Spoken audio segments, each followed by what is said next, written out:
ঈশানকে বারবার ফোন করে একের পর এক ঈশানের ঘাড়ে দায়িত্ব তুলে দেওয়া অনামিকাকে এবার রীতিমতো ধুয়ে দিল অনুশ্রী। হ্যাঁ বন্ধুরা, ভিডিওতে লাইক দিয়ে দেখতে থাকুন। বারবার করে ঈশান ওয়াশরুমে থাকাকালীন যখন কিনা অনামিকার কাছ থেকে ঈশানের ফোন আসতে থাকে, এক পর্যায়ে বিরক্ত হয়ে যখন অনুশ্রী ঈশানের ফোনটা রিসিভ করে, ঠিক সেই সময়ে অনুশ্রী ঈশানের ফোন রিসিভ করা মাত্রই যখন অনামিকা বলতে লাগে যে কী ব্যাপার ঈশান সাহেব, আমি আপনাকে যে কতবার করে বলেছিলাম যে আমার শ্রেয়ার মেডিসিনটা আপনি ঠিক সময় মতন এনে বাস স্ট্যান্ডে দাঁড়িয়ে থাকবেন, কিন্তু সেটা তো আপনি করলেনই না। আপনার ধারা যদি এটা নাই হতো তাহলে আপনি এত বড় একটা দায়িত্ব কেন তুলে নিলেন বলুন তো?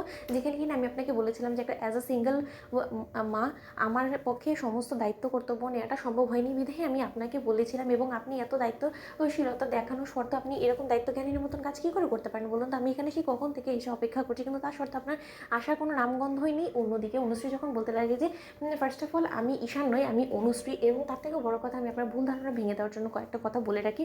আমার স্বামীর নাম হলো কি ঈশান গাঙ্গুলি। ও কোনো আপনার পোষা কুকুর নয় যে আপনি যখন তখন ওকে যেখানে সেখানে লেজ গুটিয়ে চলে যেতে বলবেন, ও চলে যাবে আপনার পেছন পেছন। এবং আপনার এক ডাকে ঈশান কেনই বা যেতে যাবে বলুন তো? ও কি আপনার ভাড়া করা কোনো রকম কোনো স্টাফ নাকি বলুন তো? তাহলে আপনি কোন সাহসে ঈশানকে এই সমস্ত কথা বলেন বলুন তো? এবং আপনি যখন নিজেও খুব ভালো করে জানেন যে আপনি সিঙ্গেল মম, তাহলে সিঙ্গেল মম হিসেবে আপনার মেয়েকে লালন পালন করার সমস্ত দায়িত্ব আপনার নিজেকেই সামাল দিতে হবে।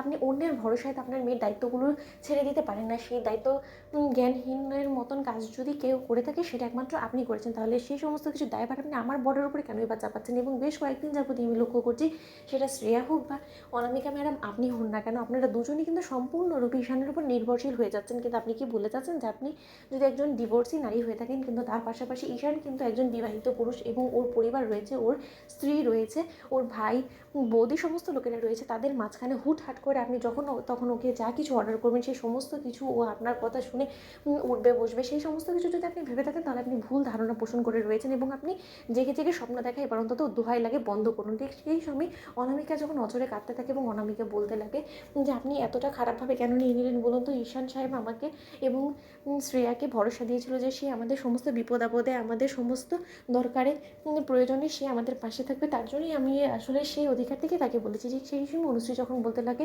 যে অধিকার ফলানো এক জিনিস এবং হুকুম করা আরেক জিনিস, আপনি হয়তো ভুলে যাচ্ছেন যে আপনি আমার বরকে রীতিমতো হুকুম করে চলেছেন, এবং আমার বড় রীতিমতো কোনো কিছু না ডানে বামে ভেবে, আপনার মেয়ের কথা ভেবে ওর রীতিমতো দৌড়ে ছুটে যায়। কিন্তু সবসময় এটা যদি আপনি এক্সপেক্ট করে থাকেন, তাহলে আমি বলবো আপনি ভুল ভাবছেন, এবং আপনি আপনার অভ্যেসগুলোকে এবার অন্তত দোহাই লাগে পরিবর্তন করার চেষ্টা করুন। তার কারণ আপনি যে অভ্যেসগুলো বয়ে চলেছেন না, সেই অভ্যেসগুলো আপনার জন্যই ভবিষ্যতে গিয়ে খারাপ হয়ে দাঁড়াবে। এবং আমি কোনো মতেই চাই না যে আপনার ভবিষ্যৎ বা আপনার মেয়ের ভবিষ্যৎ কোনো মতেই ঈশানের জন্য খারাপ হোক। তো বন্ধুরা, লাইক এবং শেয়ার করে সাবস্ক্রাইব করতে ভুলো না।